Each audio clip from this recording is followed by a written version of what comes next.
All right, I'm going to call the January 12th meeting of the CWP Ad Hoc Committee to order. And our first item is recording notice. Yep. So, good evening, everyone.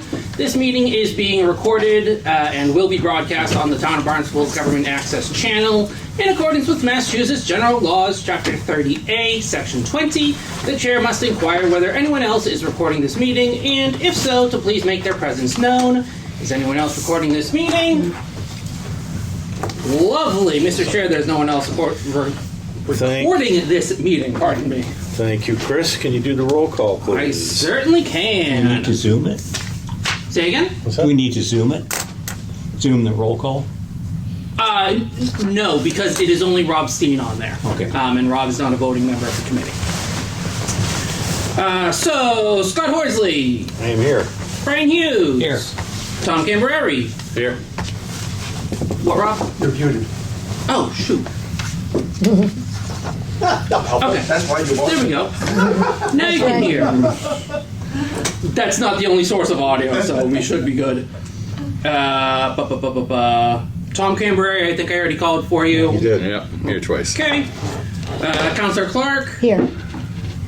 Z. Crocker. Here. Paul Neary. Rob O'Leary. Louis O'Neill. Here. Butch Roberts. Here. Glenn Snell. Councillor Starr. Lovely, we do have quorum. Okay, and we'll take up the minutes from the November 18th meeting. If anybody would like to make a motion on that. Move we approve. Is there a second? Okay. We have to do a roll call? I forget, Chris. Nope, we do not Okay, because Rob is That's not right. all in voting, favor, so- say aye. Aye. Wonderful. Sounds like a unanimous vote. I'm abstaining because I wasn't. Oh, okay, one. Very good. Thank you, Brian. I should mention as we get going here, I need to leave promptly at 7, but I don't want to, cut it short if we're in the middle of something. So Brian's agreed to take over the helm at 1900 hours, I guess it would be. 1900, Right. Just in advance. But I think this is going to be an interesting discussion, and really appreciate the Toms to be here. So let's get into our first item here, discussion with the Board of Health, Health Department, Health Division regarding some of the recommendations we've made. I will mention that Tom, I don't know which Tom put this together, but maybe you both did. Thank you for doing that.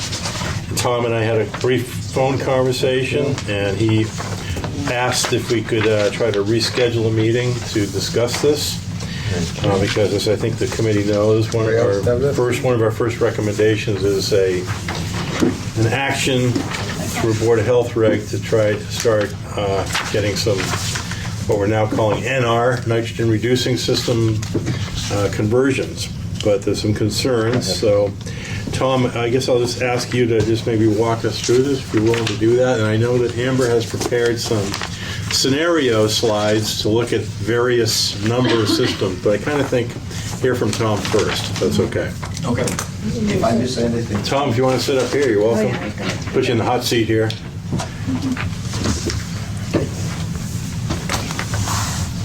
If I miss anything, Tom can chime in. So for the first one, I understand that the watershed permitting through the DEP has a certain percentage, like 75% removal and that sort of thing for the total nitrogens. So, is there any change by proposing this? Are you adding any more of the nitrogen removal? And that's why we're not sure what is your target right now in terms of the watershed permitting. I know DEP is asking for 75.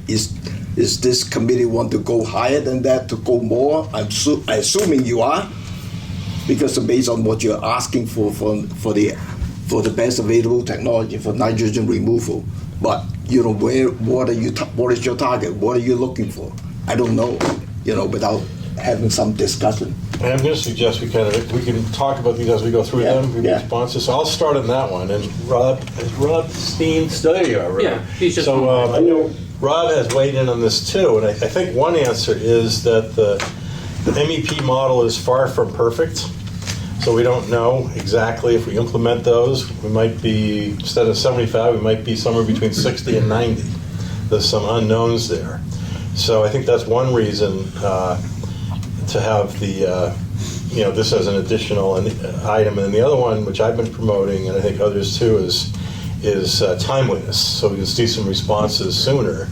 Because a lot of, as you know, Tom, a lot of the Seward areas are 5-10 years or more flow time away. So some of us want to see some water quality standards while we can still see. So we're thinking it'd be good to get some near shore upgrades for timing. But I think, so those are my two reasons. I don't know if the other committee members have thoughts on that as to why. No, I'm going to chime in. Okay, first of all, Water Quality Advisory Committee, but there was a committee in a previous administration with Jimmy Crocker that made recommendations and was then disbanded. When I first read this, I basically thought to myself, why did I spend the last year doing this if the answer is, oh, DEP has the answer, SOAR is the answer, we're all done, go home, enjoy yourself for the next 20 years, and we're all going to swim in the water again. That's a ridiculous assumption for any number of reasons. And I'll start with the foremost one in my mind is Mass DEP only recently designated nitrogen-sensitive areas when in fact scientists have known nitrogen-sensitive areas have existed for decades. So let's skate to where the puck is going to be, not to where it was for the last 50 years. That's one of my biggest problems. So for 50 years at least, I think we've ignored the problem. We've had a head in sand ostrich approach to ignoring what clearly was going to be a buildup of nitrogen in the groundwater over time, which has gradually come home to roost in a manner that I think is more than troublesome. It's dangerous. I think it's dangerous for human health. I think it's problematic for the health of the economy and the blue economy and the place we live and call Cape Cod. So I think if we don't start to take proactive steps, not reactive steps, we're all going to be in deep, deep trouble. I think we're already in deep trouble, frankly. And that's why, I was very disappointed to read this. I understand DEP and have worked closely in looking at what DEP has been recommending for some time. And I'm a fan of the town's sewer expansion project. But I think that we're in a situation that requires moving on parallel tracks, trying to do different things to solve this problem, which is what the 208 plan that was delivered some years ago argued back then. And we have some tools, and we talked about those tools here in the Water Quality Advisory Committee, such as restoring cranberry bogs, such as doing other things. But one of the principal tools that's likely to come in the future is new septic system technology. I'd be wrong to call it Title VI, but I think just like cesspools, clearly, you've got a seat there, Gordon. Cesspools, fortunately, it got thrown out of the system some time ago. And Title V, so hopefully that'll happen to them too. But that's going to be a transaction that's not going to happen all at once. And so I think the way I viewed the efforts of this committee was to look at how can we take some steps to potentially protect ourselves from things deteriorating at a more rapid pace when that's highly likely. The other things I would bring up is, and even though we're not necessarily charged with this as a committee, is I continue to be tremendously concerned that we're going to have the financial wherewithal as a municipality to institute a 30-year plan. When I look at all the numbers, I think we're talking about billions of dollars. I don't think there's really any doubt. I don't think anybody's going to argue that it's billions of dollars overall, no matter which bucket you put whose money in. When you look at the collective whole, whether it's the debt of the community, whether it's grants that we're going to get or hopefully get in the future, or whether it's money coming out of my pocket and yours, it's billions of dollars. And will we really be able to do that? And so if we can't do that, how do we start to build and work toward alternatives now? And so that's kind of the foundation. I'm not going to go on and on of some of the key things that I think I look at. So that's why, Tom, I think we need to go beyond, what the regulatory situation may say is adequate.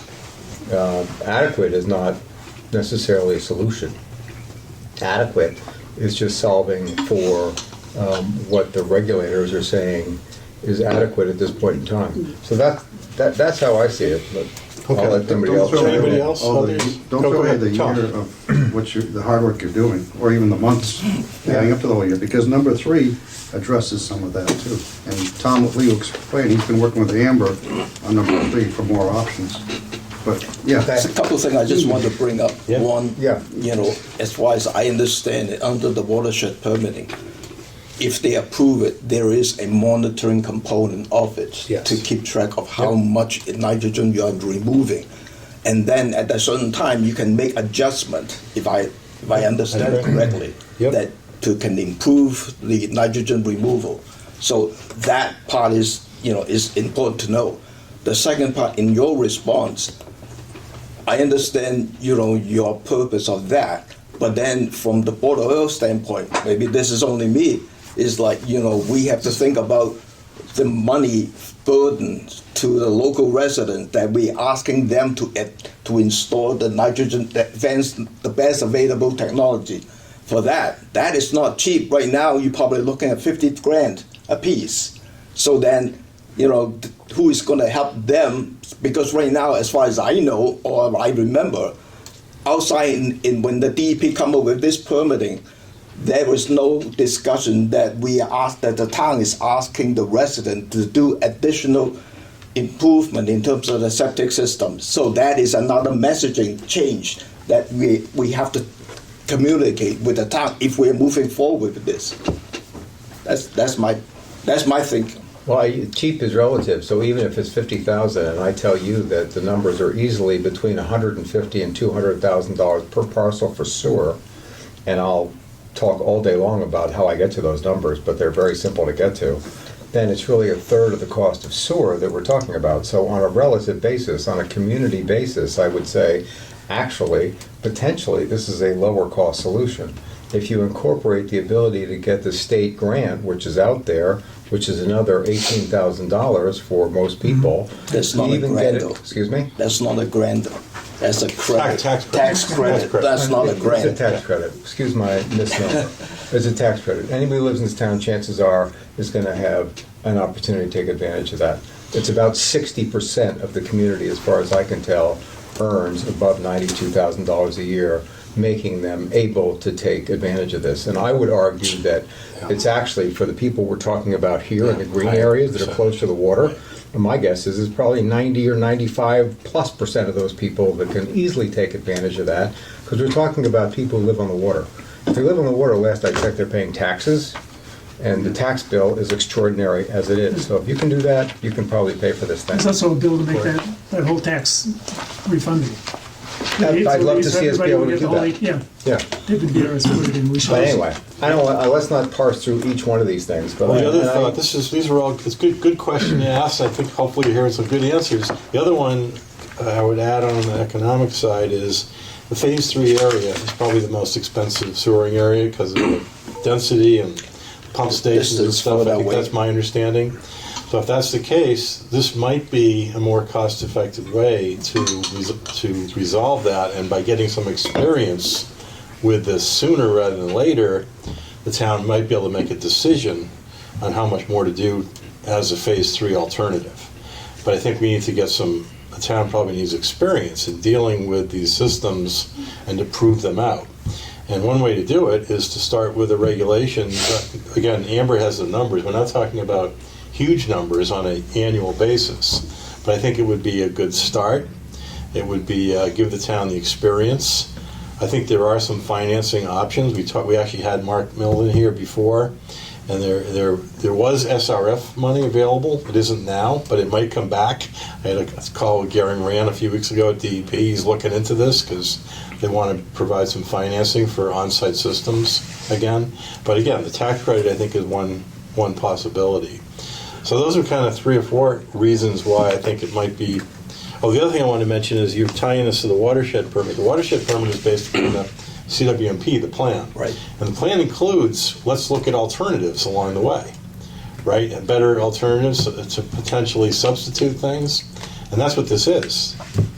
That's what we're proposing here, is something to consider as an alternative to some of the storing at some point. If I could just Potentially. clarify, as an addition, Yeah. not an alternative, an addition to the Oh, I don't know about that. I think the plan, my read of the plan is, Because at Rob, the, jump in here, but I think the non-conventional, or I forget what you call them in the plan. There is absolutely adaptive management and potential As- for alternative as technology, alternatives. but using the NR whatever systems yeah. doesn't exclude us at this time from using sewer. Right. So you're both right. So Chris, the thought process, and as was expressed earlier, is that the current looking at IA systems is an and conversation. What Scott's referring to is that down the road, as we start to understand these things more, there, and once we can prove it out, and my expectation is IAs themselves will not be able to do phase 3, but IAs in combination with what Z's doing in the bogs, what we may be doing in the Marston's Mills River, what's going with other adaptive management. Now all of a sudden the combination of all of that may be able to work as an or, but that's down the road a piece. So Chris, you're talking about this plan today is an and, we're not substituting anything today. Scott, as I understand what you're saying, you're talking about the CWP ultimately envisions to be able to, particularly for the phase 3 area, look at different alternatives, these which may prove out to be useful in that process. Does that sort of make sense to everybody? Yep, I think that makes sense. Why don't we got a number of these to go through. We could keep talking here. This is a good response, but do you want to just walk us through the next couple maybe, Tom, your points here? We can get some discussion on those as well. Enzyme should be warranted. So basically, on the next one, I'm just saying that, for the best available technology, if we can persuade the home resident, the town resident on the volunteer basis to install them. Even right now, some of the resident near the water has already installed some of the IA system with the best available technology for the nitro already. So some are doing that. We can promote that and try to see whether they can do that so that they can minimize the concern that general, resident has in terms of that. We are fine with that. I talked to a couple of Board of Health members. This is the preferred way. It's a warranty basis. They can do that. Is there anything that we can award them? We don't know. We can have to take a look at how we can encourage that. Yeah, we encourage the nitro and the nitro. Yeah. And I would say that you have another hat that you wear that would allow you to encourage that in a very material way. And I know that you've argued that you really don't have the tools to do that. I would argue that you do have the tools to do that. Now, what am I talking about here? I'm talking about the Conservation Commission. I'm talking about the ability to take waterfront sites and allow some negotiation, let's call it, in order to get a much higher level of potential environmental success by allowing certain homeowners on the water to do certain things, such as, would you like a view corridor? Do you want to cut down 5 or 6 trees? I'll tell you what, put a nitro system in. How about that? You want a little mitigation instead of 50 blueberry bushes? You can argue with me and you can say, forget about it, I'm out of the ballpark. But I'll tell you what, when you do the math for how much mitigation you get per tree, or for certain other kinds of mitigation along the waterfront, and I'm not talking about, some people would say, oh, you're just going to give rich people a gift. No, I would say, why don't we figure out how to encourage people, okay, besides just out of the goodness of their heart, because some of them would say, hey, out of the goodness of my heart, I'm paying $150,000 a year in taxes. So, yeah, I have goodness in my heart, but I also would like to get something. Can I get something? We know, last I checked, especially when you look in Washington, D.C., everybody wants to know, what do I get? What am I going to get for this? You can be happy or sad about the situation. I don't like the political situation any more than I think most other people here.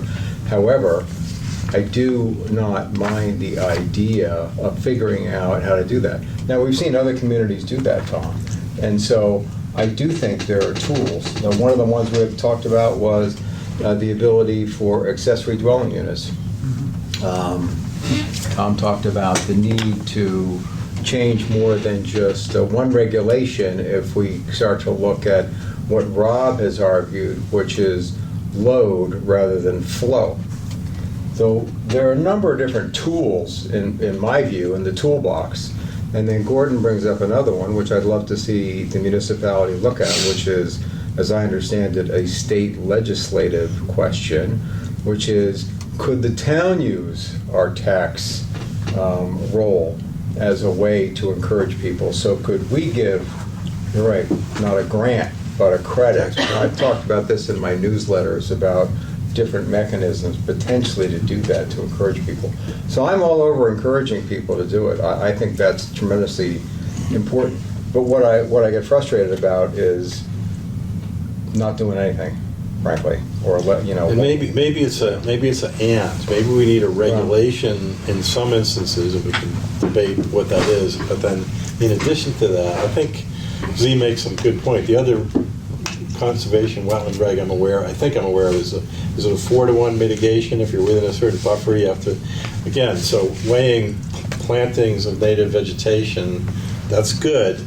But if we could get in our system, what's more valuable to the town's resources? I mean, I defer to the Concom. You guys are the experts, but nitrogen reduction in our estuaries is a pretty good one that I think has some pretty significance. So I would say, the way I read your number 2, I don't know. Personally, I'd hate to see us not do any regulatory approach. We could talk about whether it's 100 feet or 500 feet or 1,000 feet, but I think in addition to that, maybe there's some room for incentivizing people to do it even beyond the regulation. But my sense is you're not going to get a lot of volunteers. And my question about the volunteering, is that basically because of cost differentials? And if so, if the town or some other entity comes up with offsetting funding, then why wouldn't they go with it? No, I mean, I'm only talking for myself. This is only my personal experience. First of all, at that time, several years ago, I think this is like maybe 4 years ago, we talk about you talk to the Concom and see whether the Concom can provide some kind of considerations to LACs to give you the advanced IA system or the nitro systems installation and so forth. At that time, I thought about it, and I discussed with a couple of members from the Concom. Is this something that can doable or not? Because we have to make up new regulations and change that to spell out exactly what is that. And I find it, or the other couple members, I find it at that time it's kind of difficult to formulate what is exactly the equal part of that offsets. Okay, that's why we did not move forward. As far as the AD, well, first of all, let me mention that I agree with Rob, because I'm an engineer. I consider the load more important than the flow. You should consider both. Okay, so to me, I'm looking at the nitrogen load. What is it? How much you can reduce? This is, you can check with Tom, and this is how I'm looking at it in terms of all the advanced system stuff. In terms of the ADU, this is one of the challenges for the Board of Health right now, that different people coming in apply for the ADU and trying to offset their nitrogen load and see how they can do it with the existing septic system or using the new advanced IA system or just regular IA systems. And I always go back and look at, is it how does it equate into nitrogen load? Does it equate to the previous one and so forth? So I know that there is a deficiency right now for the Board of Health regulation. That's its point, because we did not address that. Okay, so that's something that I have in mind that I want to address in this year with the Board of Health and trying to resolve these issues. And also we have some regulations that is inconsistent from different chapter or different regulation stuff, so that it's kind of confusing to a lot of the engineer. So this is something that I mentioned to Tom that I want to focus it on. What else did I miss? Volunteer. Why would you prefer it to be volunteer versus regular? If you have some kind of credit offering to the town residents, I think you are open up the door a little bit more for people for the resident to consider by just asking, can you put in 50 grand to your advanced nitro system? I know you're talking about, yes, they have land next to the water, but a lot of the application come in front of us is land rich and pocket poor, not enough money in there. So we have to take a look at all considerations, not just, yes, because your parcel is right next to water, you're rich, you should do that. We have seen a few applicant or resident come in front of us and asking for approval for waiver, So we have to, all I'm saying is that we have to take a step back and think about town residents' pocket. Can they afford it? And this is critical. I will offer that the town of Tisbury, who I work with, does offer, breaks, let's say, based on an income basis. So they are doing that. They're offering town financing, if in fact the applicant makes a case that they can't afford it. So I think there are some potential. My guess is the majority of the people in the zone we're going to talk about probably can afford it, but I'm sure there are some that can't. Right. So I think the town might have some flexibility in assisting those people. Tom, your next one is the 100-foot thing, so I might ask, this would be a good place to bring Amber up and just look, but do you want to speak to it first? We can look at the different, because we've done Amber's done 4 different scenarios. Right. But is your point here that maybe this gets considered with 100 feet for starters? Because when I'm talking to Tom McKeon, that is, right now we can do some regulations per se in terms of the 100-foot ones. That's why we're thinking that's the starter points for discussions. It's already in the regs to some degree. The jurisdiction. Yeah, right.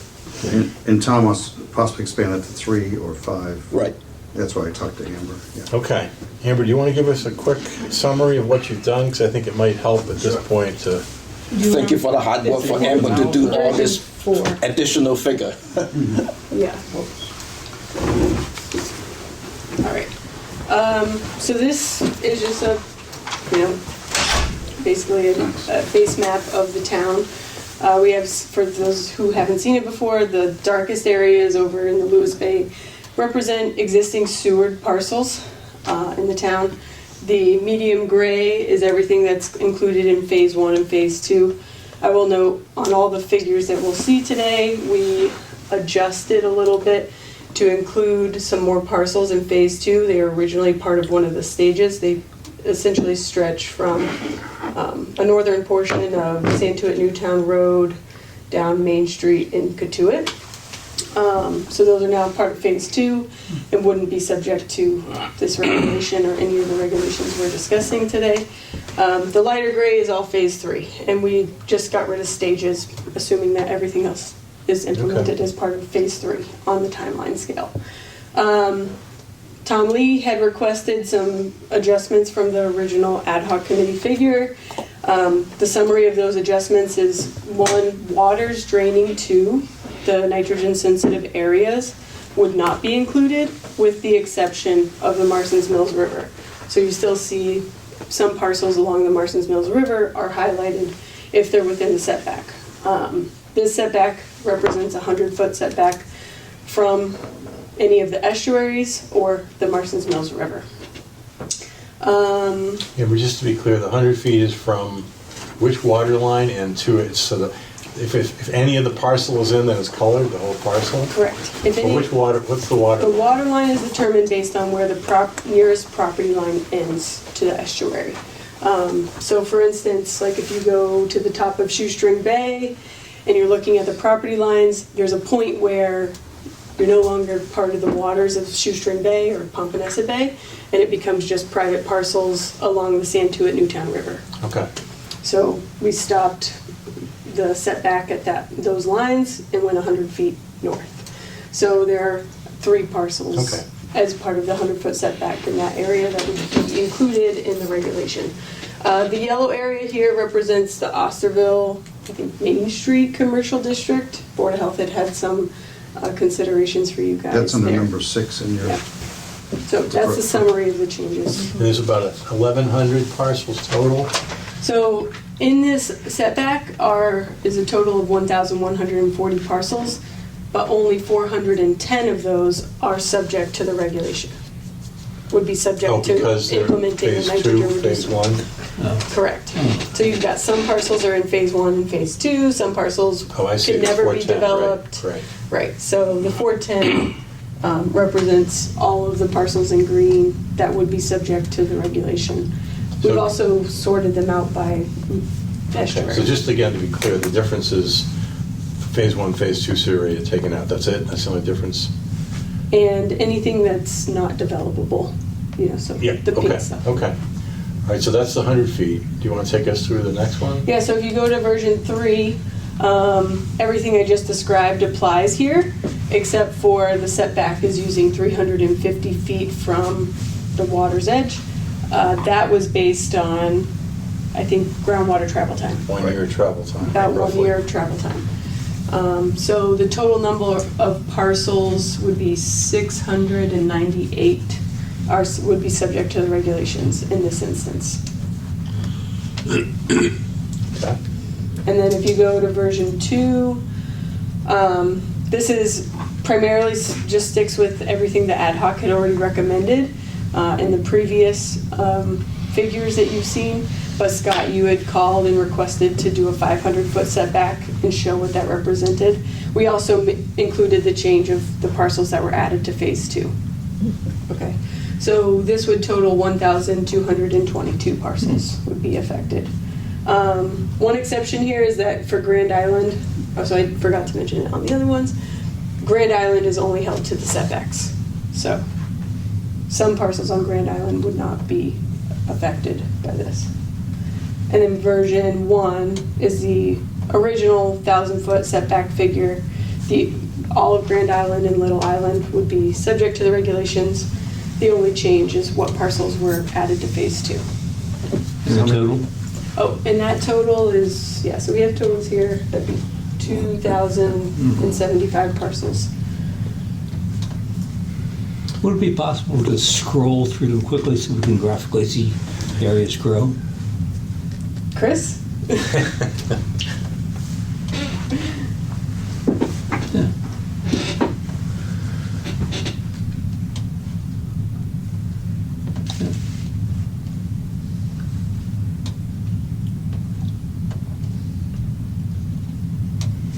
I can do this all night if you want. I guess that covered all Yeah, of thank them. you. So Tom's, plural, am I hearing that maybe 100 feet or the 350 might be more amenable to the board? Is that kind of what you're saying here? To move forward with something? He did talk to the vice chairman, and I don't want to say any names, he did talk, I didn't talk to board members, he did talk to, so I'll let him answer that. So the 100-foot is what I just mentioned before. We have the jurisdiction at this point that we can make some changes to it. That's the easy part. The reason I choose the 1 year traveling time, because when you choose 1,000 feet, and that is only 3 years. So that's why I'm going back and look. What is a 1 year traveling time do? How many parcels are in there? That's something that that we may consider.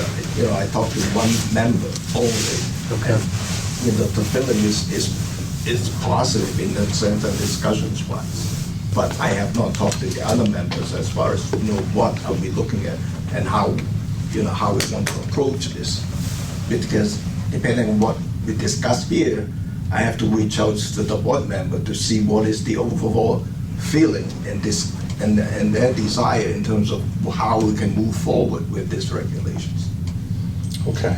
One thing that we haven't that I haven't heard talked about here was that we're not saying that everybody has to upgrade. We're just saying that if you're doing work on your septic system, so you have to already make an investment in it, then you upgrade. And I think one of the figures we got earlier was that it's about 5% of the systems in town. So we're only talking about 5% of these numbers in So any given year. I'm sorry that I think we misunderstood that part, right?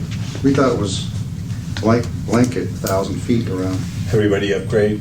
Yeah, we thought it was just. No, go out- there's a timeline. Right. On the original proposal, there is a certain trigger, Yeah. right? If you have new constructions and so forth, then you have to upgrade it. And, if you are, if you are selling, then you're trying to see whether they can improve, Right. but see whether they can install the new advanced systems or not. Yeah.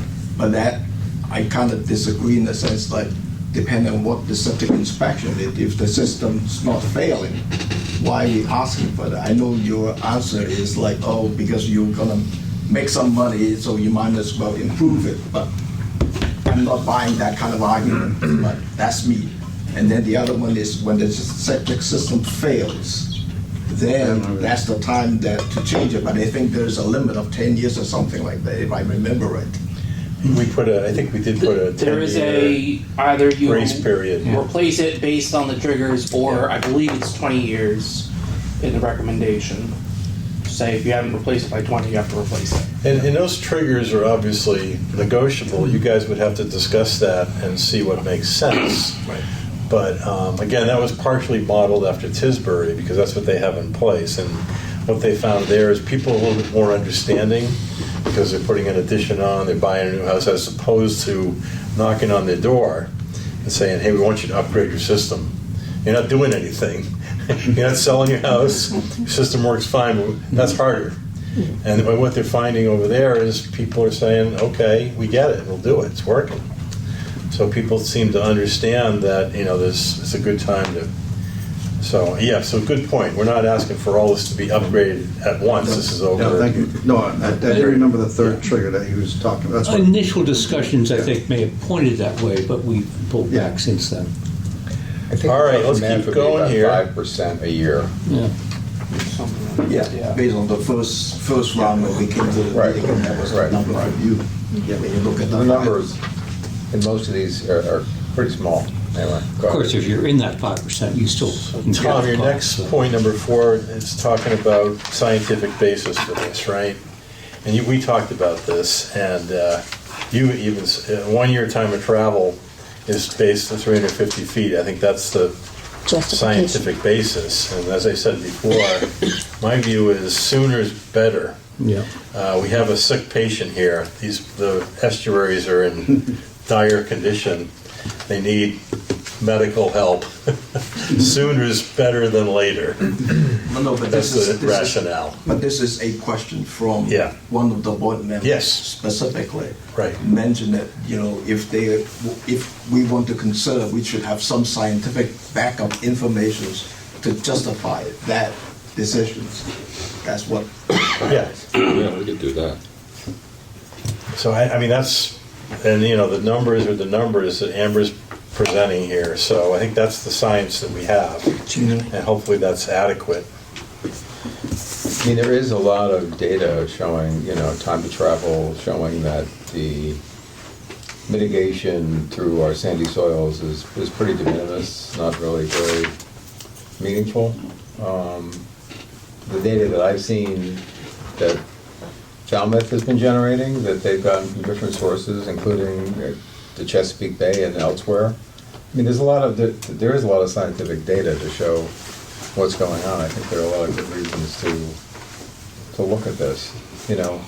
Big picture, I've always argued that if we're successful with the sewer and we move from the interior, where, let's think about this for a minute. What's the time to travel along Route 28?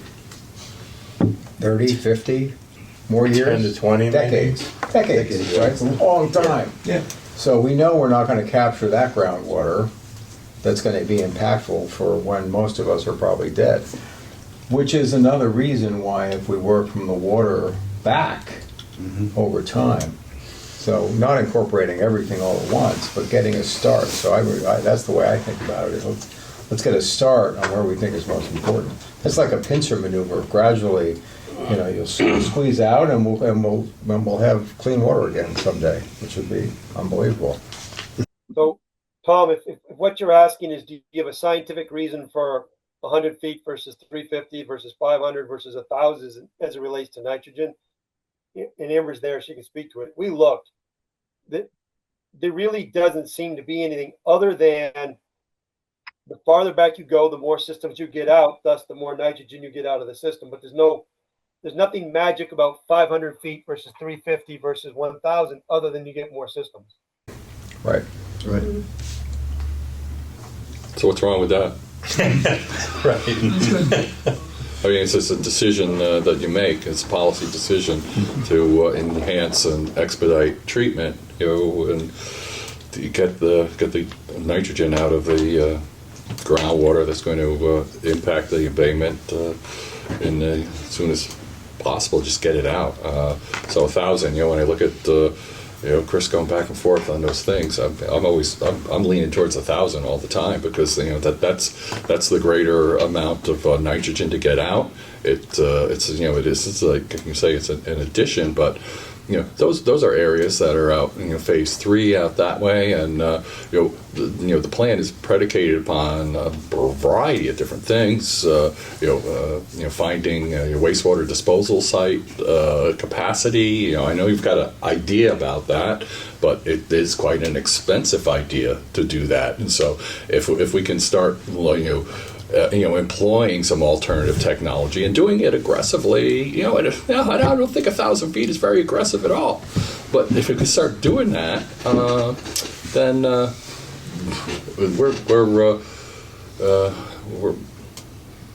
we're increasing our chances of being able to be successful, not just in getting the nitrogen out, but potentially in solving a problem with how much capacity and what we're going to do. Do we need to go to reverse osmosis and pump groundwater everywhere? Do we have to lay it on the table? Do people want to drink that water?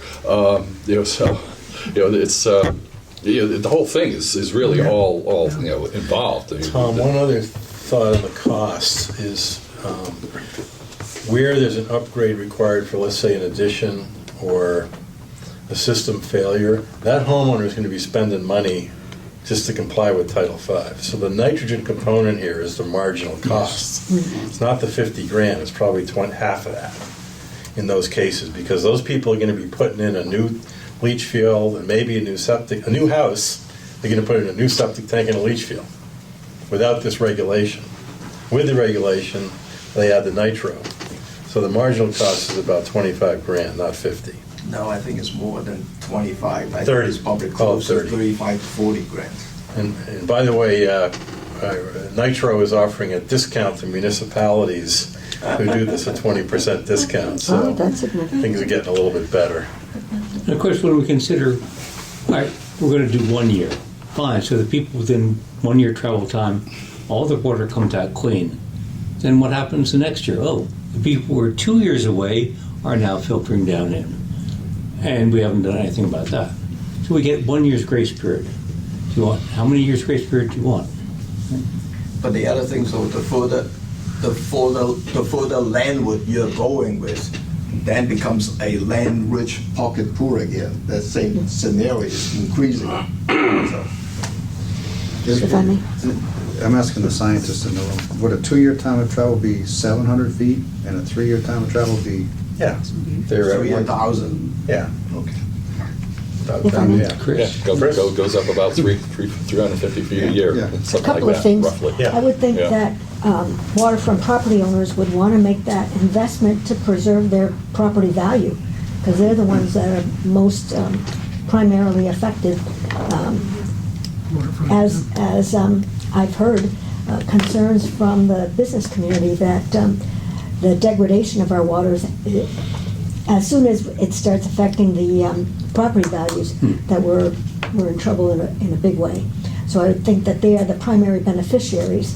And I would say, speaking from the constituents in West Barnstable, my constituents, me personally am making an investment, paying taxes to get the sewer in, and I'm not going to be a primary beneficiary of it.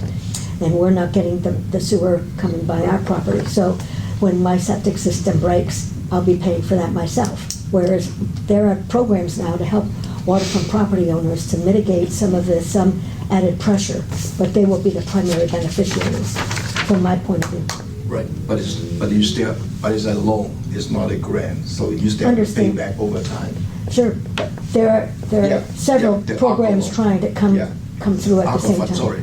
Aquafund. Right, Aqua Fund, but also the tax credit. Yes. So, a possible legislation coming through. But anyways, there are some creative solutions coming down to soften that.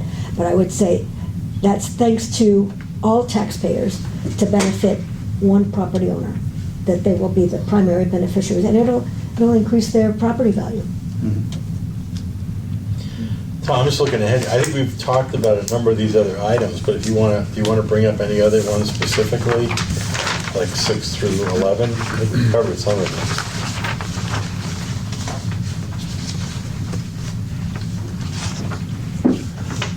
Number 6 is the Barnstable commercial area, which is, we heard it from the inspector, is a request 3 years ago now, if I remember right, that there is a very high nitrogen area for the commercial business area, because especially when you change out the system, change the use, and you don't, the parcel itself is very tight. You don't have enough room to do anything.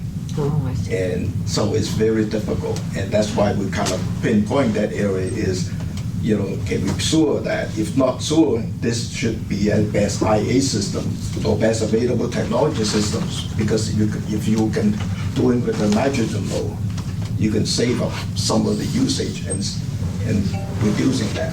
So.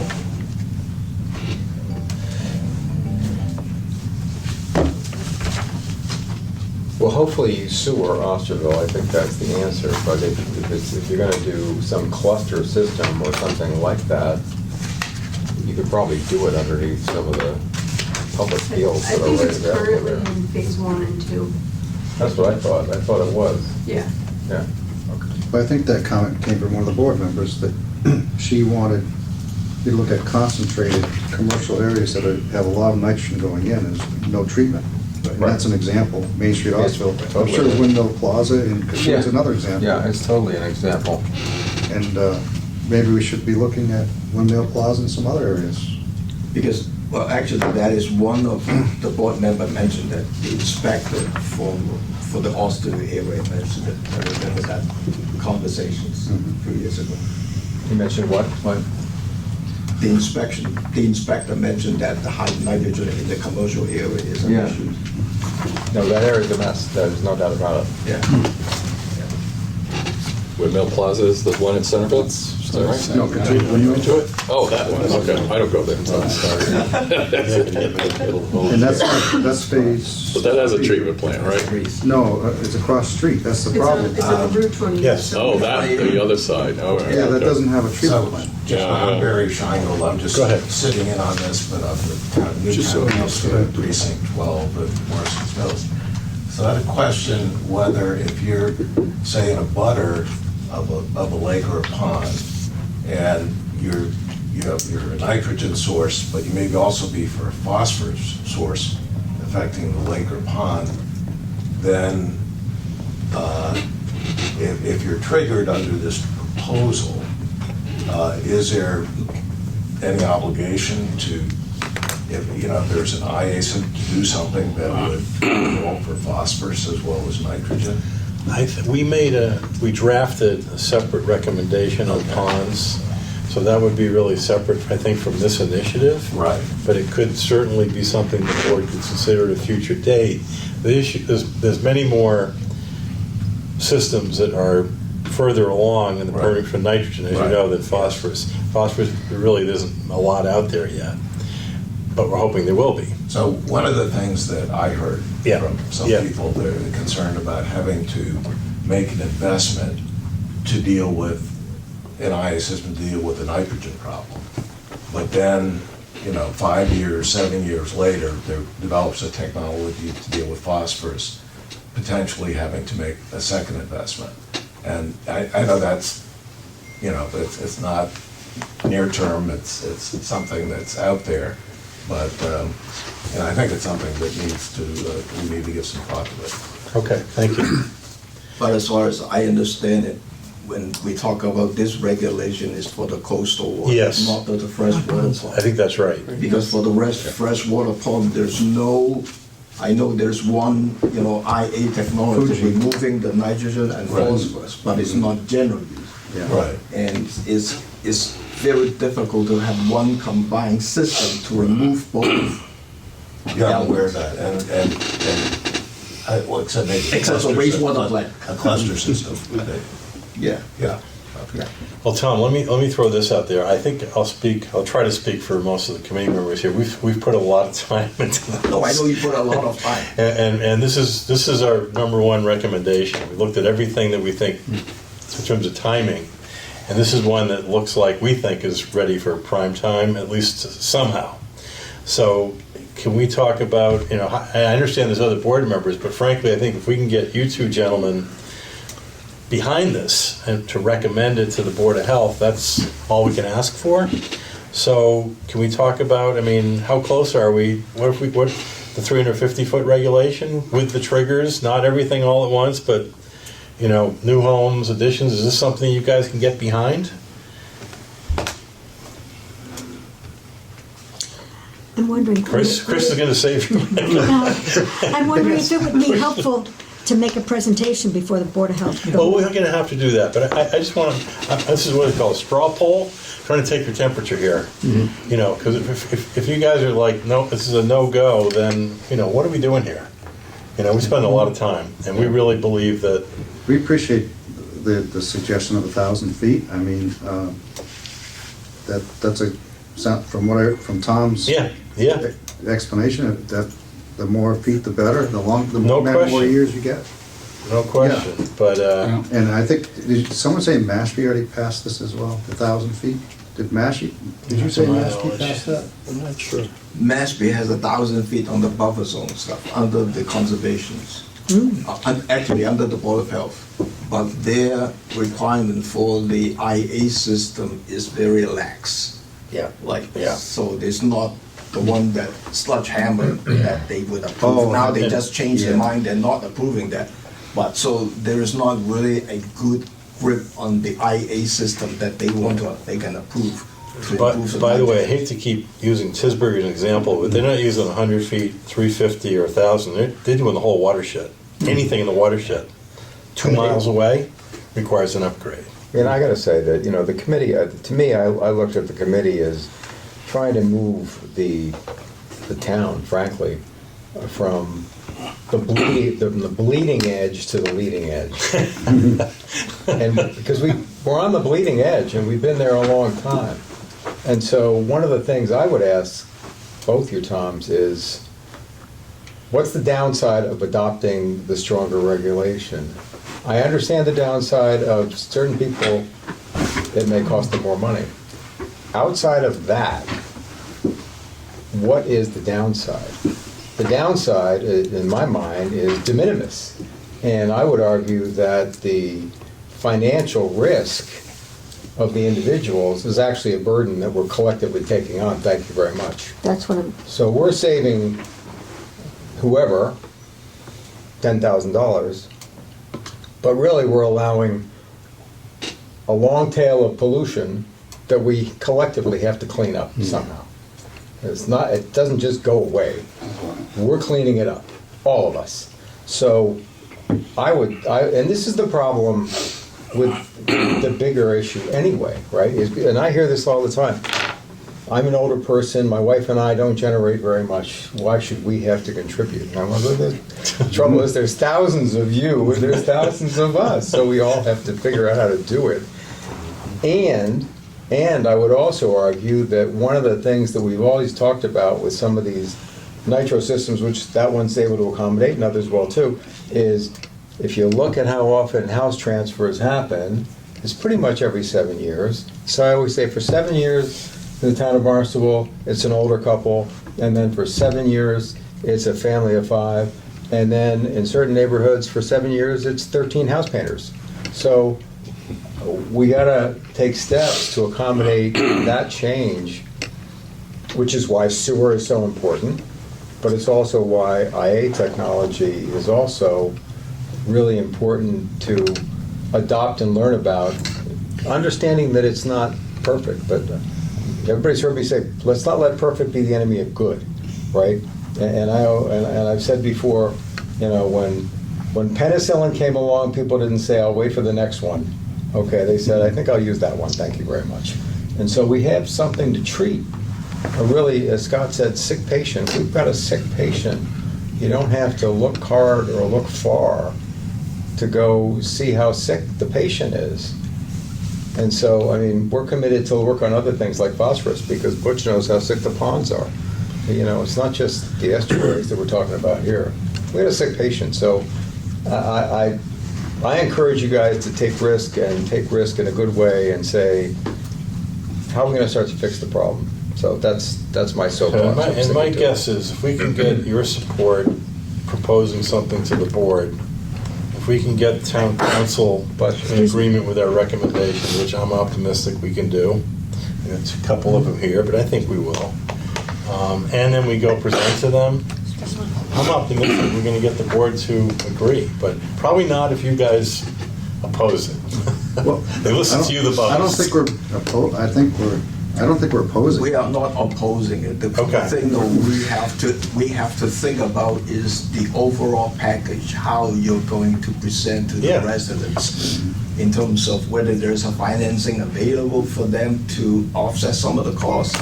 And then you also have to allow, if some residents cannot afford it, we have to have some waiver to give the board some leeway to. Well, let me ask the people, and sorry to interrupt, but That's okay. people that know, does the town offer any financial assistance on anything analogous here on a regulatory requirement where they can't afford it? There's got to be some.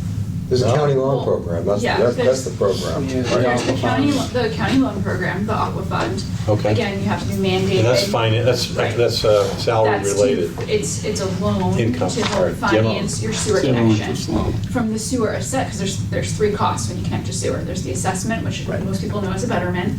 There's your private construction cost for your connection, and then there's your utility billing once you're connected to the system. The assessment can be financed through the tax collector's office. There's no necessarily any money off per se, it's just to help extend the payments, and those can be financed up to 30 years at a plus 2% interest rate above whatever the town's borrowing at.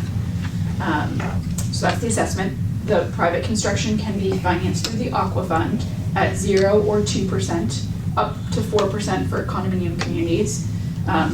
Sewer connections are the only thing through the Aqua Fund that are eligible for the 0%, so that's just important to note. You can receive funding, or financing support I should say, through the Aqua Fund for septic upgrades that you are mandated to do. So if this was a policy that was enacted. Regulation, yeah. Could you repeat that, please, just that last two sentences? The Aqua Fund, the county's Aqua Fund can be used for sewer connections or mandated sewer upgrades. So it can't be voluntary. So there's been folks who've asked, can I use the Aqua Fund if I want to do good and upgrade my system? No, it has to be mandated. You have to be required to upgrade your system. So if these guys pass a regulation, it's required, then they qualify for the 0%. No. It's another reason to do it. No. 0%. Yeah, it's, it is dependent not on zero, income level, but but financing. 0% is that interest rate is only for sewer connections. But I thought you also said. There's 2 and 4% that are available for septic. Okay. So you'd then be eligible for those only if it's mandated. Correct. It's a good reason That's to put the these distinction. There's 0, 2, and 4% interest rates through the Aqua Fund. 0% are only reserved for new sewer connections. Right.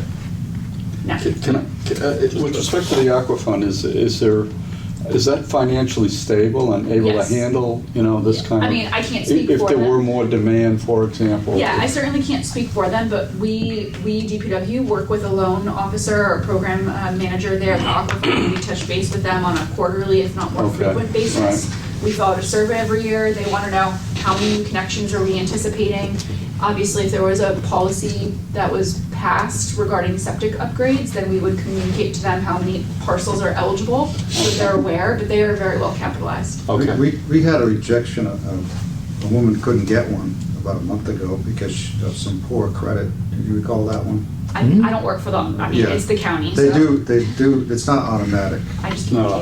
communicated. You have to have It's a law. credit. At the very beginning, I raised a question other people have mentioned about how much we should concern ourselves with financials. And our basic remit was to reduce nitrogen, secondarily consider finance. It is pointed out that we present our recommendations to the town council. We say when this is going to cost X, Y, or Z. And the town council's responsibility is to come up with, okay, we're going to help people or we're not. But that's not our main remit. Yeah, I mean, ultimately, it's going to fall on myself and probably a representative from health to communicate it. I mean, that's what I was hired to do. Same thing I was Well, I hired to think do about if we the go sewer. back though and look at the numbers again and say, even if it's 1,000 feet, let's say, and it was 2,000 or whatever it was, that's 100 units annually, you know, no, it's 50 units, sorry, my math, right? So it's, of the 50 people, how many are not going to be able to afford? We're talking about not a lot would be my guess. I'd be 10%? shocked if it's 10%. I'd be shocked. Yeah, in terms Frankly, of if the it's 10% of that number, financing, based on what we know about the demographics of So if you Cape have Cod, 50, so just so everybody and understands the likely math, what the demographics 1,000 are on in that area. 2,000? 2,000. Well, that's a full 1,000. That's 1,000, right? So if we take that number, That would 2,000, be So 100. it'd be 100. and so we figured about 5% per year, so 200, It was right the first time. and then maybe 10% of those 20 So, might require some assistance. yeah, I was going to say, the only thing I was going to add is that generally the same financial assistance that's available for sewer connections is for the most part available for septic upgrades that are mandated.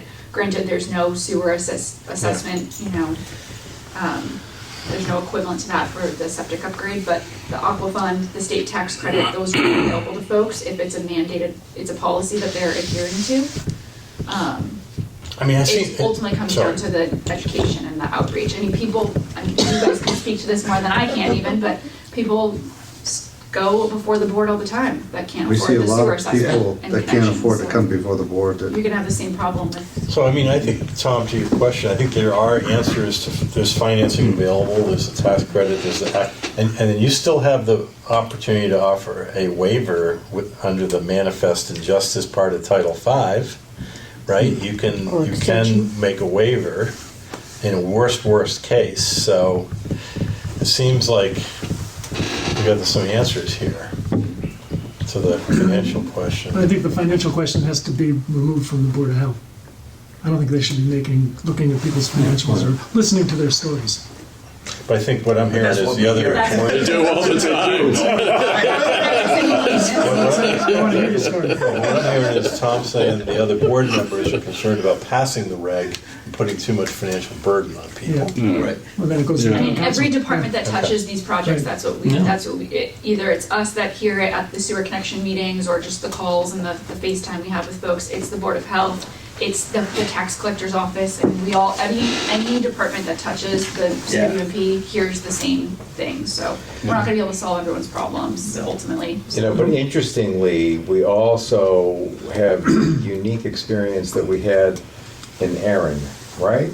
Where we had somebody outside of the zone, not in these zones, that was a person not of means, who couldn't afford, who had a large family and a house that was a 2-bedroom house. And happen to be and my sitting there. organization offered to finance an alternative septic system. The Board of Health generously turned that from a 2 into a 4-bedroom house. I think it was 3 to 4 actually, but Was it 3 to well, I 4. think it was 2 and it went to 4. Anyway, whatever. You have We know a- what happened. It was a story within a story, but one of the key things financially is that the valuation skyrocketed because we all know that a 4-bedroom house is worth almost twice what a 2-bedroom house is worth. And they immediately went and got financing, sold the house for 2x. But they bought it as a four-bedroom house. You know, so there's many different parts of the finance story is my point. And so there may be areas of relief, and we talked about this too, So for somebody who says, I can't afford it, maybe we say, well, you could also put a bedroom in. You could also add to your site. I mean, maybe they're gonna say, well, if I can't afford to put that, how do you think I can put a bedroom in? You Well, say, even the permit for a bedroom's worth something. Even if I you don't don't know. build So there's a it. lot of different parts of the puzzle, I guess, is what I think.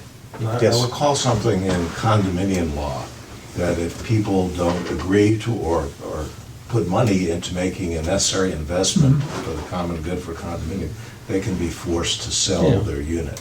Yeah. And maybe that's something, I don't know, the legal ins and outs or something like that, give people a number of years, and that will solve the problem. And then the people buying would be required to make the investment. Well, condominium will be fine, but single-family home is no. Yeah. Tough sell. So our current recommendation, I think, says 1,000 feet, right? That's our recommendation?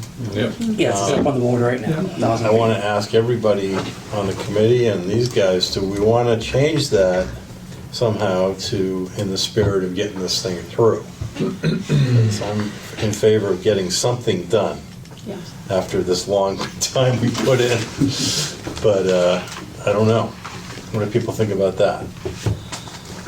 I would say it's a Again, the question I negotiation. have is 1,000 feet unacceptable to the Board of Health? We still haven't got an answer to that. Well, Tom can't speak for the whole board, but No. these guys can give us some insight. He talked to one member, not the entire board. No. What was the feeling you got? I think at that time, the discussions, without talking in terms of the financial stuff like that, I think he prefers to go to like 350 and so forth. But then the thing is, there is no difference between, to me, there's no difference between 350 and 500. There is no difference, on the ground, when you talk about this. So, I don't mind to go to 500, but I also have to bring the financial component to them, explaining that these are the options available. And then, of course, we would have the waiver if people come in and asking they cannot afford it. We have to consider that. So when we, go ahead, Rob. Well, I don't see a problem with this group asking the town council to consider some financial relief. I mean, it seems to me, if this is a priority, and we want to go to 1,000 feet because we feel that's where we want to be, why don't we put the weight of all the work that's been done and the effort to do, to say, in addition, we think alongside that, and in order to get the Board of Health on our side on this issue, we make a kind of aggressive request for some financial relief and take some of the, I'm sure you sit there, I don't know how often you meet and you hear these horror stories, yes, and after a while the weight of that begins to, have an impact. So why don't we try to do something along those lines? I say, look, let's be aggressive about the environmental benefits and let's be aggressive about the financial assistance. Chris? We had a rather sobering presentation from Finance Director Mark Milne at our last town council meeting that if you haven't watched it might be worthwhile watching, along with a lovely presentation from DPW on snow removal. But that was, how do I want to say, Mark Milne explained that he's teeing up some suggestions for the town council to consider for an override or approach to the residents about a WIF, Water Infrastructure Investment Fund. Is that the name of, is that the acronym? So, we're heading into some headwinds on finances for the town council. Looking at the spring of 2027. But he's only looking at 5 years ahead. Right. I said, why don't you look at the whole program? And he says the numbers get too fuzzy or something. But I think we're sort of got blinders on. And I do think we can make a legitimate pitch here that this may actually be financially attractive alternative. Yeah. Exactly. Given the fact that some of it is privately financed, the people that can afford it, there's Yeah, right. tax credit, Do it. that's off the town. Save down you the know. line for, And if Z's numbers, it's 100, 150K versus 50K, and I'll say less than 50K for the marginal cost, it's a cost savings, I think. Well, if you Going forward. if you consider as well, I just to reiterate what Tom said earlier about the whole impact this has down the road on sewering and this mitigation. This is maybe going to save the town some money down the road if we're aggressive here. And that, I And think that again, argument. and we're at 5% a year. We're not doing everything right away, but I think over a short period of time, the data is going to be convincing that we made a good decision here, and things are getting better. I mean, the numbers are going down. The treatment on this, they're down to 3 milligram per liter, 4 milligram per liter on these systems now. That's knocking on the door of the treatment plant, and the costs are coming down a little bit. So it seems like a good. I don't want to call it a risk, but a good alternative. Well, but to your point, I think that if we package this as a group and say, hey, aspirationally, we think we ought to start at 1,000 feet, and we think we ought to be able to provide, some financial relief to a small number of people who may have difficulty for some distinct period of time. We're dealing with an adaptive plan, so I mean, it's easy to take a 5-year chunk. Doesn't mean we're going to force them after 5 years to pay. It just means that to experience financial relief, because you're on the front end of this, okay, great, then you get financial relief. Even more so when you've got increase the like skids. you were saying, Mark Millen's got the plan for 5 years advance. That's just 5 years out of this 30-year plan to finance this thing. So if we could, let's hit the ground running with this stuff. 2,000 homes, 150 gallons per day. That's like 300,000 gallons a day that you're saving from going to that plant, and that's just the beginning. If these systems prove out well, if the implementation of it does, and they, what the RMEs get established to true it out. I mean, we need to be innovative here with this plan. We can't be just sitting there and saying, oh, well, it's going to cost another override and that. And before you know it, I don't know. It's we need to really concentrate on the nitrogen removal and get it out fast. Every foot of pipe that I see going in seems to be going towards new development, new 4-story developments across town, and I'm not seeing it getting out of the ground yet. And that's So is there a what possibility my that if we bottom line took a lot of nitrogen out of the 2 islands in the middle of Oyster Harbors there, that we could get credit for that in the bigger picture of that watershed? And say maybe up north we could take one street out of pipes and pumps? We should be able to. You need to rerun the model. We need to be able to say we're going to save. We're going to be able to cut off some of the edges if we take some of this out of the middle. Potentially, yeah. I think so. Potentially, You need to yeah. rerun the Yeah. model because it's, flushes back and forth. So if you do something down at the bottom, you got to run the model to see how it's going to help you. It's a complicated modeling question, and Rob will tell you that, the current model probably wouldn't allow you to do it. Yeah. But the current model is 25 years old. Yeah. Right. And probably needs to be updated and changed. The current model relies on one sentinel station in the middle, and if you think one sentinel station can tell you anything for the next 25 or 50 years, you're crazy. So I think good modeling should allow that. When we did the math at Barnstable Clean Water, Oyster Harbors and Little Island were generating 25% of the excess nitrogen load. When you looked at simple math, when you looked at the math of roughly in excess of, call it 20,000 kilograms annually that we're looking to remove based on the work that you did. Can I ask for, right? Tom. Good work on this paper, but can I ask for a correction on number 1 where it says, and whose property is not identified, phase 1 or phase 2? Also, because if you read that word for word, you're including all the properties that are not gonna be sewered, for example, West Barnstable or Old Stage Road, Centerville. Yeah, it's saying and whose property, Oh, so it shouldn't be and. I'm not sure how you word that, but We can circulate, You're we can including- circulate this before it's presented anyway, as a draft. is there a way to word that so you, I understand what you're saying. I think I get your point, yes. Yeah, I'm not sure what the solution is, but it's a good, I think I understand. It's, within the plan, within the CWMP right. boundary, I think is a better way to put it. So what yeah. happens, let's go back to modeling, because we just got off. But how do we get that redone? Is it a DEP project? Right now, Amber, You know, there's- it's a really good, They don't it's a have the really good capability. question. We've And been talking even to the Cape Cod USGS. Commission, we've been working on some Yeah. modeling related stuff. USGS should do the modeling. Yep. They're the You were ones. saying that, Yeah. They're the gold standard. They should be doing all the modeling on the Cape and Islands. These period. days?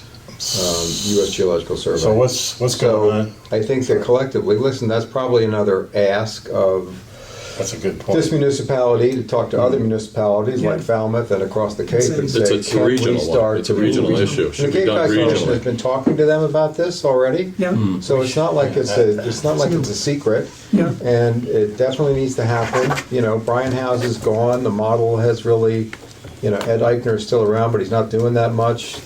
Then don't quote me on that Yeah. publicly. So just I'll say that. add a little bit to But, you know, that. he's got a lot on his plate, so go ahead. Trump has The- forcibly the- retired the USGS key modelers.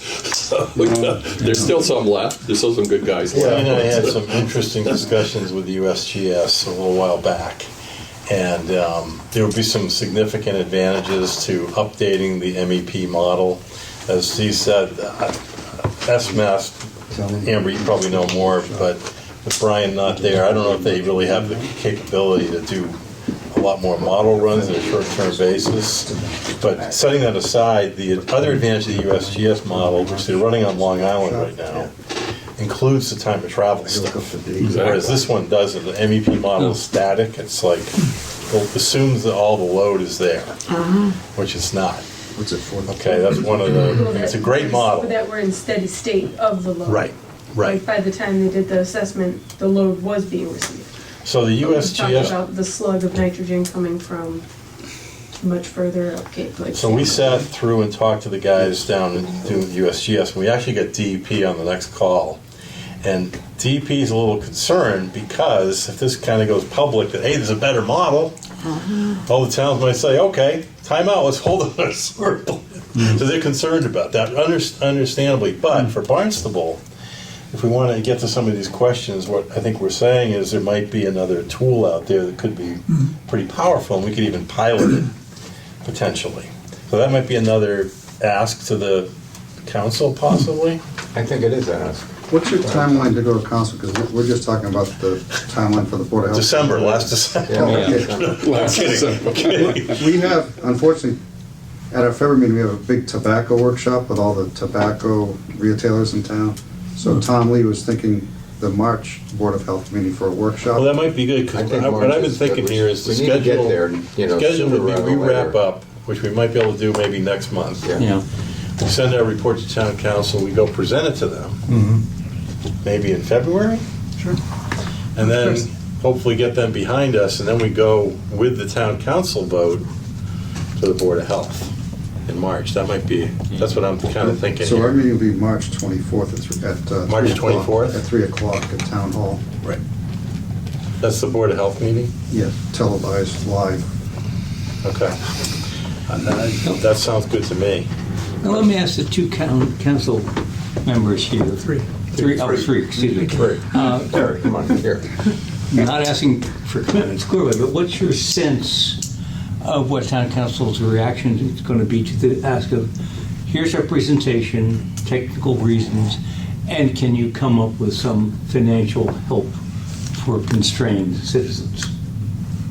I think we should talk to Mark Mellon first. I haven't seen any other, like Wellfleet or, I haven't seen anybody come up with, or Falmouth come up with financial help. Oh, That's really hard to do, to give financial help to private citizens on a private project. public money to private citizens. Yeah. We would steer them to Aquafund in every case, correct? Yeah. Yeah. Yeah, at Yeah, 2 or if it was a 4%. policy that got enacted and they were Yeah. mandated, then you could steer them to the Aquafund the same way we do Yeah. sewer But connections. but again, I think it's sort of a regional problem. You know, it's like, everybody's got the same problem. Yeah. How do we make it equitable?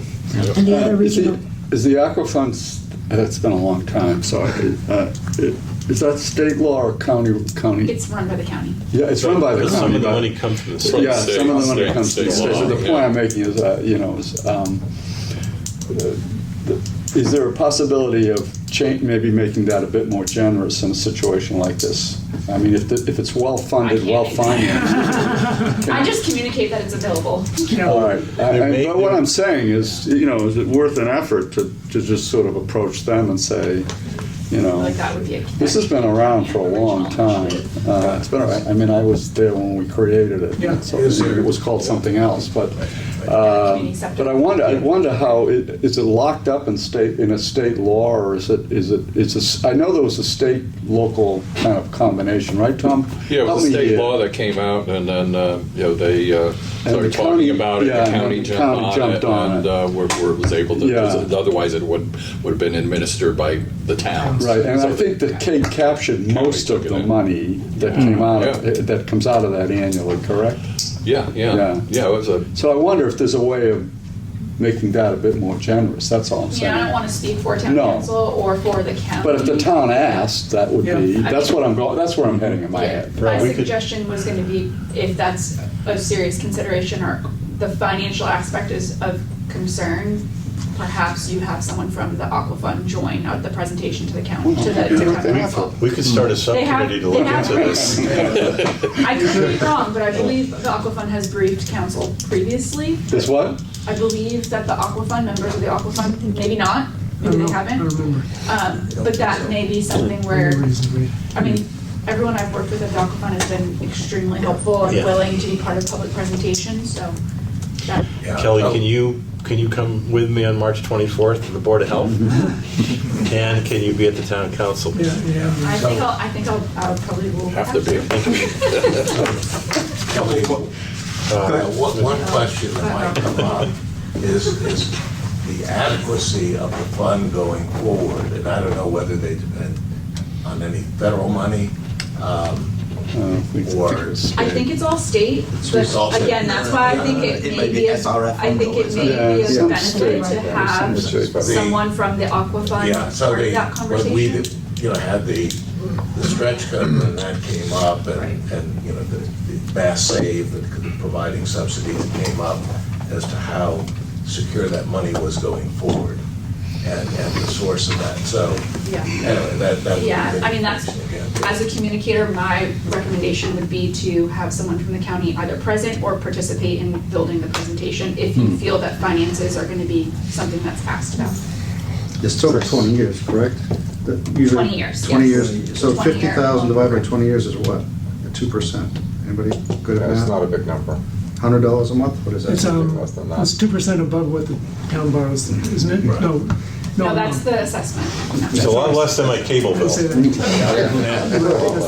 the other consideration would be for, regionally, would be for a position for monitoring, because that's a component that's integral with the AI systems. Monitoring of the IA Yes. systems. Well, that ties into the RME. Yeah, the sub. And we do have the template of the Pleasant Bay permit, which allowed 10% of the systems to be sampled each month, which works out to about 1.2 times per year on average. And that's all been costed out by the guys at Mass Tech as part of it. So that's, people have been talking about that. A couple of things I just want to Yep. mention before I forget. Number one, there was a discussions about, well, to me, there is a discussion about whether it's IA, called IA system, or enhanced IA system. NR is what they wanted to custom. Best available nitrogen technology stuff. To me, there's a difference from each terminology. Yes, For the get the nitrogen terminology right, removal. yep.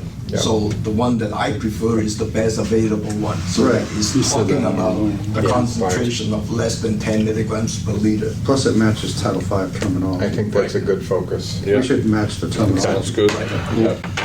And then secondly, DEP is keeping track of that list already. And I don't think that we should spend any time trying to keep track of separate lists for this So project. they use their list. Yeah, that course. makes sense. I agree. We direct everyone to that list just here at DPW, just for the record. Like on the Water Resources website, we have an alternatives page, and we direct everyone there for the list of best available nitrogen reducing technologies. The downside to that approach is, in the past, at least DEP's website, DEP's lists have been very broad. So you may have things in there, Tom, that are your 10. You may also have things in there that are, and I'm making a number up, 17, 19, whatever. The reason why we had talked about doing an independent discussion on that is so that the town had the ability to focus on the systems they wanted to see in, and didn't have people going in front of you going, this is on the state's list, and even though it gets 19, it's on the state's list, so you have to approve it. And then it puts the Board of Health in a bad situation.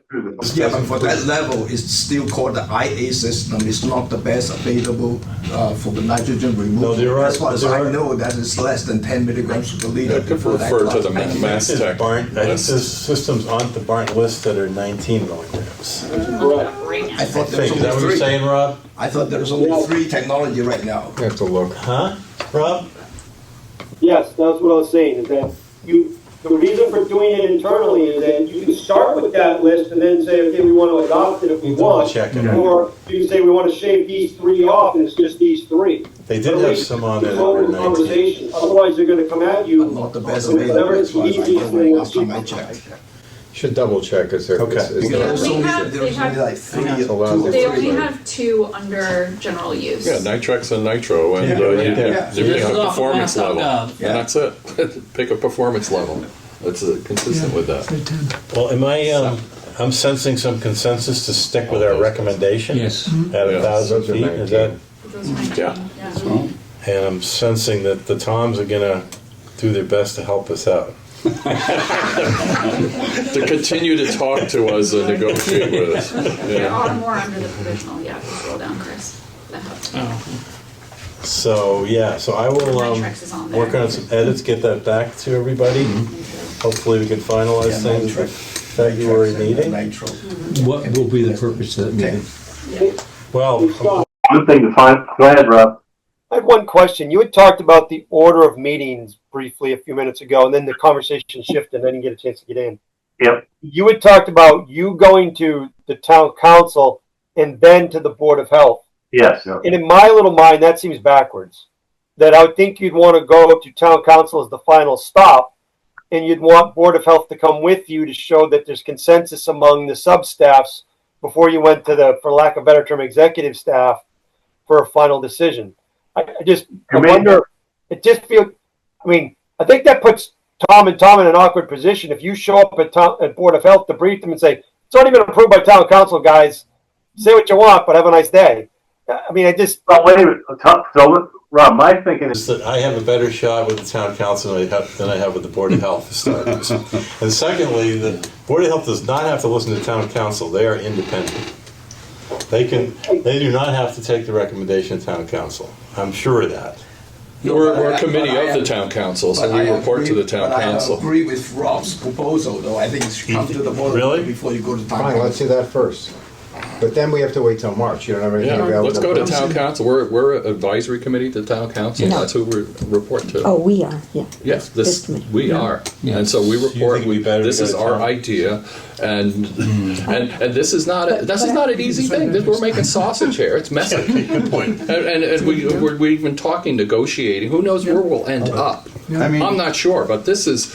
We can't be sitting around this table talking about this stuff without any action. We got to move now. To get implemented, is going to be regulations of the Board of Health or regulations of the town council or both? Or Town council is not going to promulgate these regulations. It's going to be the Board of Health. Yeah. town council's gonna make a recommendation. Really, is what it's gonna Which come can down be to. rejected. harm in stopping to Which they talk can to the reject. entire Board of They Health. don't have to listen. Because otherwise, Hopefully to me, the it's- risk is some of this conversation is going to get lost in translation. February. That would be my one conversation. We've got some medical doctors on the Board of Health, we've got others that are asking questions. I don't mind getting in front of the full Board of Health and having a conversation. I just think it makes sense. Okay. Notwithstanding how it, What's the schedule with the Should town actually council get happen. on their agenda? How booked are they? I'm going to suggest that maybe you join me with the town manager and the town president of the town council. Because the president of the town council Well, sets the agenda. we skipped over an agenda item earlier, and that was to set the next meeting. Well, I did not include that agenda I'm item not because blaming you, but I'm thinking- I wasn't sure where this conversation was going to head, But maybe and we therefore need I Maybe we kind should of do been that now. penciled in. And Let's then figure out if we I need was a going to meeting. ask the town council people here to feel out on what our options for dates going forward, because I know they're busy.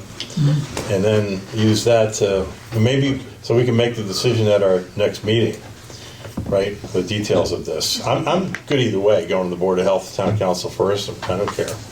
Either one. Can I ask a Yeah, question, yeah. Tom? Just from Tom's perspective, does he feel that the Board of Health would be more open to our proposal if we come to them first, or does he think it's irrelevant? You know, because there's a sort of a political judgment here about which is the best way to go, and we got two Board of Health leaders here, and Yeah. they may be in a position to give us a little insight into that. Do they feel that the Board of Health would react differently if we went to the council first and then came to them, or vice versa, in your opinion? Because you know where we want to go. That's pretty clear, and obviously your board is the critical player in all of this. What would be your advice on this? My advice is to go to the Board of Health First. to get your support before you go to the town council. Okay. and so you're saying the first available time there is March, in your view? We would have had February, but we had booked this tobacco thing over a month ago. So let's make it March, and then we're in front of town council immediately thereafter, which Yeah. is probably April, but, or whatever. So who, can you help me get a date in April with town council? It's gonna be really, Yeah, it comes into budget season, but Yeah, see, there's always, see, the last time it was new Yeah. members, always something going on, but yeah, advise me on the dates. I think that it would be helpful to have a meeting with the council leadership first. Okay, okay. We could, can we do a first reading at the February, not a workshop? Just to give the board a copy of what to review That's a good idea. for the February meeting? That's one option, but I'm also thinking, depending on what your schedule is to call a separate workshop meeting in March. For the Board of Health. Separate from that meeting. So that way, give us some time Early March, yeah. to digest that with the board and not taking up that meeting slot. You know what I'm saying? There's a February meeting slot? No, this is on top of the March meeting. Okay, yeah. To get them better add prepared. a separate meeting to deal with these issues. So you guys meet on Tuesday nights generally?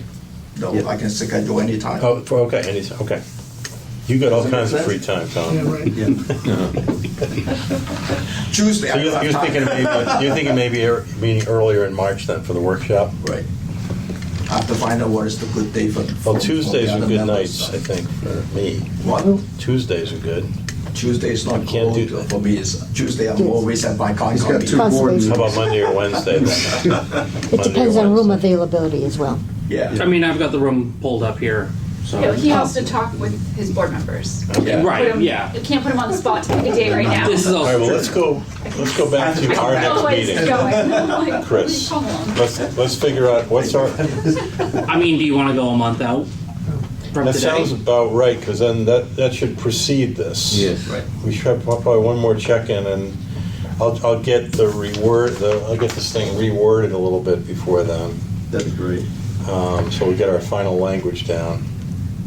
And Are you still gonna trigger just the sale of the property without it being failed, will that still be a trigger in your reworded version? Well, we'll put it in here, and then, you Oh, guys okay, can, you guys can change any of it, I mean, whatever. Yeah. If there's one or two things you don't like, you can delete them. But we're gonna make it as, I think, what I'm hearing is we want to make it as comprehensive as we can. Okay. Robust. Right. Yeah, Right. yeah, that's what I'm hearing from people. Yeah, I got it, I got it. I wonder if, as part of the thing moving forward, to kind of think it out a little bit more, do we want to have like a scope of work for implementation? How this thing would get implemented? What additional investigation it might take? Do we need consultant to pull together All of our recommendations, not just this one. This one. Oh, just this one? Yeah. Well, So, isn't that, I don't know, isn't that what the Board of Health's going to talk about, how to implement it? Well, I know, but I guess they I'm use thinking help. it puts the onus on them. I see. So if it comes with this is what we want, and we I see. think that Here's this how is to- going to, here's a way you can do it. Yeah, the Board of Health is going to need this to help put it through or something. So maybe that's Do you something think more to think details about. than what we're proposing? As a way to implement it, I think. We need the Yeah. actual map and list of property for the inspectors to know who's, so when they review a building permit or a septic, oh, this is on the list, we Yeah. have to tell them to put the IA system in. Yeah. So how do we do that, There's a Tom? lot of. Who does that? Well, I think, DPW has a good handle on all the information that they put together and all that, and what else might be needed to put it, to make a solid proposal out of it. Rob, you Yeah. hearing this? I don't know. Sometimes. Well, I mean, if you have it on the Any thoughts? GIS mapping, you can always share. One of it these with systems? Health days. and Yeah. Rob? Week. We had started scoping out regs and things of that nature and backed off to just make sure we had basic concepts. We can certainly, if we feel the concepts are fleshed out enough that we want to start to implement and start to write regs and get legal involved with regs, we can certainly start to have those conversations with them. But again, what we didn't want to do, because legal is just as busy as everybody else, we didn't want to chew up a whole bunch of bandwidth with them just to find out it was dead on arrival. So, I guess I was thinking more of kind of a bulletized list of things that would need to happen. You want to give a little Sure. thought to that, maybe for the next meeting, just outline? Because I'm not exactly sure what you're talking about, but I sense it's important, so can you, I'm going to work on the document. Can you just like bullet a couple Yeah, things? give All right. the We'll latest talk about, copy of maybe the we add that to document. the agenda. Chris, why don't we call that Camberry's implementation thoughts? Don't put it on. Yeah, I think it's So I think you brought up some good points about what we might have to change just to allow the town generally to be looking at load rather than flow, if we go back to the concept of also trying to incentivize people who otherwise might not do it. But if we have, the ability to navigate, which regulations, what might need to be changed, I think that's something that you could chime in on, which impacts this, but would impact a bigger part of the picture as well. Right. Because I do think that people, if word gets out and they say, oh, well, you can get one or two more bedrooms Or if you an put ADU. one of these systems in, Right. I think people are going to come in voluntarily and say, sign me up. I want to do that. I'll do that. Don't you think? Well, if it's someone who can't afford it to begin with, how can they afford 2 bedrooms? I'm not talking about that. I'm talking about outside. I'm talking about the whole town, because part of what we're trying to do here is encourage getting these systems out so we know how to control them, know how to monitor them, know how to work with them, know how, what's an RME mean at the bigger scale, so it can be established at a larger system. Which I think fits in kind of with what you're saying too, really. Yeah, exactly. It's different. what status is the RME from the county side? They're working on it. And How about February 9th? Is they're our doing lots next of meeting? things. I'm not sure exactly what it is, but they've got a big grant. That's a Monday. February 9th, Selectmen's is booked. Some contracts. Selectmen's what? Selectmen's is Right, booked. with another. Well, no, wait, Here. just this meeting. Something to Do it here. take it on. I mean, I've got a hard out at like 6:45, but sure. I think. We can meet here. I mean, we can meet here. It's not ideal. How about Tuesday the 10th? After 6:30, we could do it in Selectmen's. Too late. Too late. Too late. If you want to do the week After, before, the better. February 3rd, Selectmen's is free. Can you be ready by then? Yeah, do it sooner. Let's get it done. Yeah, but my vote is get it done. Get done, yeah. Yeah. We've been doing this for a year. Let's get it done. That's why I said go to town council. Third? You know? Let me do it. February 3rd? Third is Second Concom. Tuesday? February 3rd. February 3rd is Concom. Oh, yeah, Do you have a preference? They're going to be in South Carolina. I'm not gonna be here. You can call. Don't they have internet down there, Rob? Oh, yeah, Call in. that's right. I'm aware of. No, We'll give you a. I haven't figured out Zoom anyway, so. We'll give you a laptop. February 3rd? 5 Yeah, o'clock? February 3rd works. 5. Everybody else do that? Yeah. Do it. It's a Concom, it's a Concom meeting, if you need him. No, Do you want to come back? no. We can do it on the 2nd, February 2nd. What's second? Huh? Monday? Nothing's going on. Yeah, Monday. Nothing on the calendar.